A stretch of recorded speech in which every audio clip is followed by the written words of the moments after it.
there is another world, and that there is a life different from this life.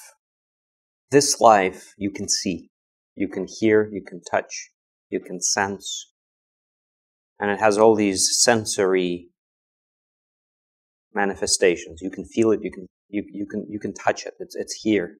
This life, you experience it with your body, with your flesh. And so the reason why you did all of these things is because your heart, and you, totally you, love this. But you were born into it. It's not like you fell into it. Like you were a good girl, and then came a time and you started making decisions and you fell into this life. But before everything was okay, because you were just a child. No, you were born into it before you could even talk, walk. And if you don't leave this world, this life, this world, things will get worse.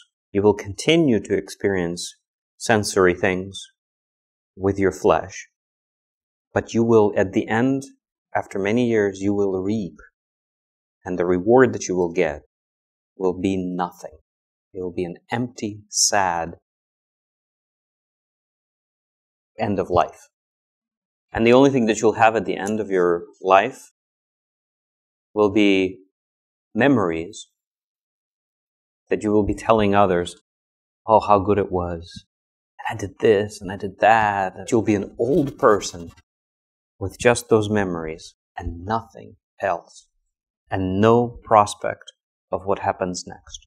The only thing you would have those memories about fleshly experiences. How good it felt. How good it was.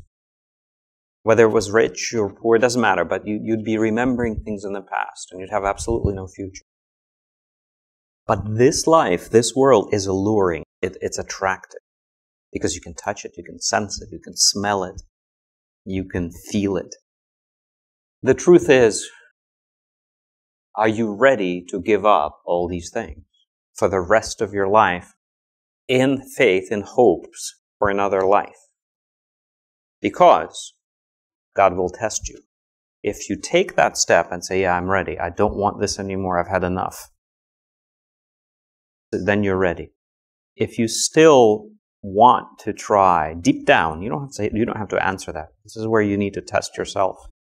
If you want to experience this life, then it would be better for you not to come near God, because it's a dangerous thing to do. But know what you will reap. You will reap nothing. And if you take this step, you have to completely be only dedicated to God for the rest of your life. No matter what your husband is, no matter what your job is, just no matter, you will be God's servant. That's how you know if you're ready. If you're ready to take that step, that's what baptism is. It's just a promise. And you can't break that promise. If you do, God will ask you. You will answer to Him. He'll say, you made me a promise. Why did you break it? You have to make that decision. It's a decision to give your life to God and only be His servant. Being ready to reject and not follow these desires. Your body will have needs and desires. Do you want to give all that up for God?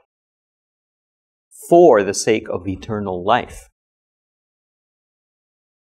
The things that you reap and sow, there's no comparison. Eternity and eternal life and bliss and joy and being a saint and being pure, being righteous, being pure, being a servant of God Himself doesn't come even close to the sensory, fleshly experiences, whatever it is. Heavenly doesn't compare. But you have to make that choice. You can't have this and that. You can't. You'll fail. If you take this up and still want to do this, you will fail miserably. So this is serious because the stakes are high, but the rewards are absolutely worth it, and they are very, very high. Not many people are serious when they take that step And the reason is very simple. There comes a test where you are given an opportunity to experience something fleshly. You know what I mean? And it could be anything fleshly. It could be as simple as getting married or what have you. And that person says, I'll get married, but I'm not going to be I don't agree with your faith. You know, and then you have a choice. Do I take this? Do I take this earthly, temporary solution to my problem or my need? Versus, no, I'm dedicated to God. I'm not saying you can't get married. I'm saying I don't know how God will test you. Are you ready to give up your ideas, your desires, your dreams and aspirations in this world in exchange for new dreams, aspirations for the heavenly?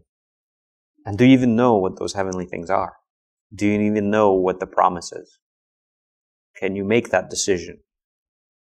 Because you got to weigh those things, right? You got to know, okay, if I take this, here's what I'm going to get. If I take this, here's what I'm going to get. You got to understand both. So you know the answer. Are you ready to weigh those things? And are you ready to say, yes, I want this? I'm not saying whether you'll be able to succeed. That's not up to you. God will make you successful here. You just got to give up. But you've got to understand what you're giving up and what you're gaining. That's the question.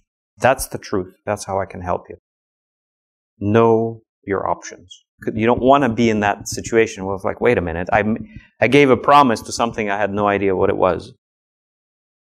And that's just even in life. It's just bad things. So you got to know what it is you're choosing and what it is you're giving up.